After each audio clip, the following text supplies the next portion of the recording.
Estrogen is protective. It's protective of our brains, it's protective of our hearts, it's protective of our skin, hair, lots of things, but also your soft tissues, such as your tendons and your fascia and your ligaments. So the same reason that your hair gets dry and your skin gets dry when estrogen leaves the party is the same reason your joints feel stiff and sludgy. We've got to work to keep that mobility through our joints. So I've been talking to my patients about a couple different things. Mobility can mean how you move through the community, but mobility can also mean joint mobility. So I am always asking my patients to track their steps. How many steps are you getting? I need you to move more.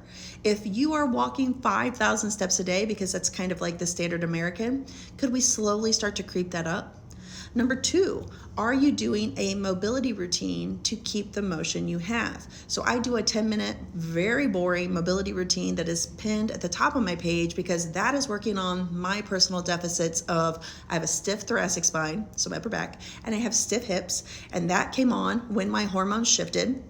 I never used to be that stiff. I never used to have to do that stuff. But I've learned that as my hormones have shifted, I'm gonna have to shift how I do a lot of things. And it's not bad, it's just who I am, and it's how many of you are. So your shoulders and joints started hurting because we had less estrogen, we have less elasticity, but it doesn't mean we can't get more elasticity. We just have to move more because we're not moving like we once did when we were younger. We don't move as much like when we were kids. Also, I personally take collagen peptides to keep my collagen levels up and to keep my body supple and supported the best it can. I also am taking creatine. I'm taking 5 grams of creatine in my shake in the morning. So I do collagen peptides in my coffee. I will do creatine in my morning shake. I am doing a protein shake. And I would never guess I was doing these things. But I'm writing a book on the science of women's health and wellness, and science is showing us how we can optimize who we are, ladies, because we are living longer than ever.